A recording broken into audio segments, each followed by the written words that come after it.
Dalam wawancara tersebut, Suzuki mengatakan kalau Wotakoi tidak akan sesukses dan sepopuler seperti sekarang. Anime ini hype tapi bukan dalam hal positif.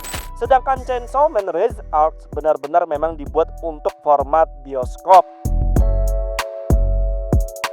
Halo semuanya, Aruru Onigiri di sini di berita seputar otaku yang akan membawakan berita apa saja yang terjadi pada minggu ini di industri. Kalian tahu Wotakoi atau Otaku ni Koi wa Muzukashi, anime atau manga yang menceritakan betapa susah dan canggungnya ketika sesama otaku menjalin hubungan percintaan. Baru-baru ini ada wawancara Kaito Suzuki, pemimpin redaksi manga Wotakoi, dan Fujita, autornya, dalam wawancara komik Natali. Dalam wawancara tersebut, Suzuki mengatakan kalau Wotakoi tidak akan sesukses dan sepopuler seperti sekarang jika diterbitkan di majalah shoujo tradisional.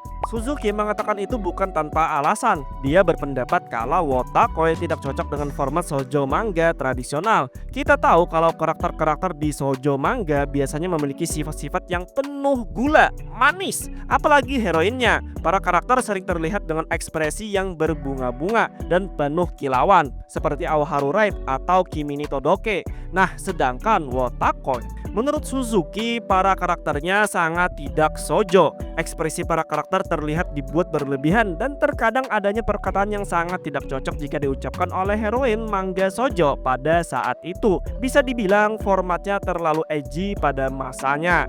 Namun Suzuki melihat itu sebagai daya tarik dari Wotakoi karena merasa tidak cocok jika diterbitkan di majalah shoujo dan kemungkinan ditolak juga besar. Suzuki memilih format web untuk mempublikasikan Wotakoi karena lebih fleksibel. Wotakoi pertama kali diupload di Fixif oleh Fujita pada April 2014 dan akhirnya mendapat serialisasi di Comic Pool pada November 2014, lalu rilis versi manga cetaknya oleh Eiichi Jinsa pada 30 April 2015. Wotakoi sendiri juga sudah mendapat adaptasi anime oleh A1 Picture pada tahun 2018 lalu. Jika kalian suka dengan cerita bagaimana caranya para otaku menjalin hubungan, aku sangat merekomendasikan kalian nonton anime ini. Berita berikutnya tentang One Punch Man Season 3. Gak ada habis-habisnya berita tentang One Punch Man. Anime ini hype tapi bukan dalam hal positif. Anime veteran yang sudah melanglang buana di industri anime, Takashi Hashimoto, angkat bicara, mengatakan kalau kritikan dari fans OPM di luar negeri, khususnya penonton yang nonton secara ilegal, yang sudah berlebihan. Saya pikir tim produksi hati mereka sangat terluka. Kita semua memiliki keinginan yang sama. Tidak ada yang ingin membuat produk yang buruk. Jujur, ini sebuah perkataan yang sangat pedas. Langsung menargetkan para penonton ilegal. Sudah nontonnya ilegal namun mengkritik dengan berlebihan. Aku bisa paham kenapa Hashimoto mengeluarkan kata-kata seperti itu. Karena memang sekarang itu kritikannya udah keterlaluan. Bahkan udah di tahap ujaran kebencian atau bully. Dan memang udah ke tahap menyerang para staff. Beberapa waktu yang lalu kita juga tahu kalau Shinpei Nage telah menutup akun X-nya. Ini ia lakukan demi kesehatan mental dan katanya dia tidak akan membuat akun baru lagi. Walaupun aku juga paham kenapa ada orang yang mengkritik OPM, karena ya udah nungguin anime favorit mereka, udah bayar subscription juga. Setelah nonton animenya ya begitulah.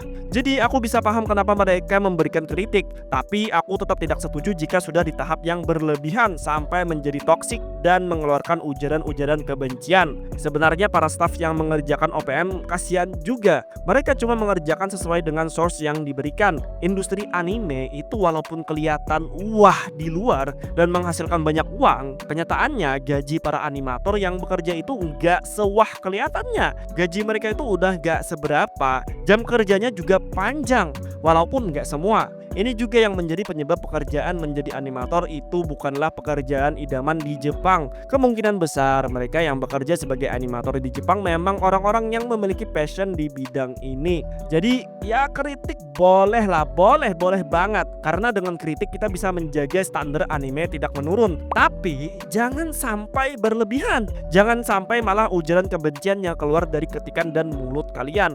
Pastikan juga kritikan kalian tepat sasaran. Jangan sampai orang-orang yang tidak bersalah kena imbasnya. Hashimoto juga menambahkan, semakin kalian membuli kami, semakin banyak staf akan pergi. Saya menjaminnya, itu kata Hashimoto. Seperti yang aku bilang di atas, pekerjaan animator itu bebannya berat. Gaji nggak seberapa dengan jam kerja yang panjang, walaupun nggak semua. Mungkin maksud Hashimoto bisa saja ini akan membuat job animator semakin dijauhi dan efeknya nanti nggak akan ada regenerasi. Dan para staf yang sudah ada bisa saja pergi meninggalkan industri karena trauma. Berita berikutnya, movie dari Kimetsu no Yaiba dan Chainsaw Man Rise Arcs telah memenuhi syarat untuk masuk nominasi Oscar kategori Best Animated Feature.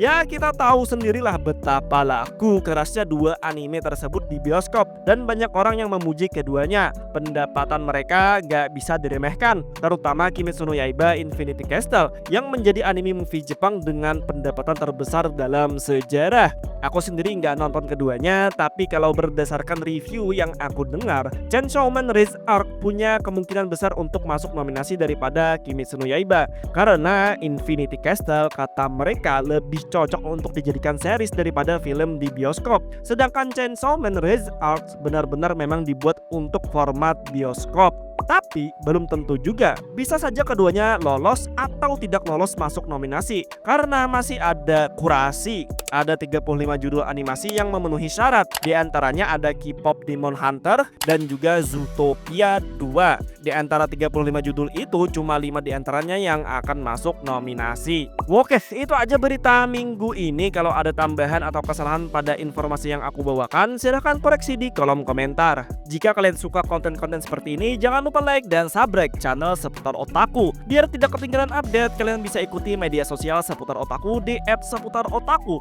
atau kunjungi website seputarotaku.com. Terima kasih sudah menonton. Akhir kata, see you next time and goodbye.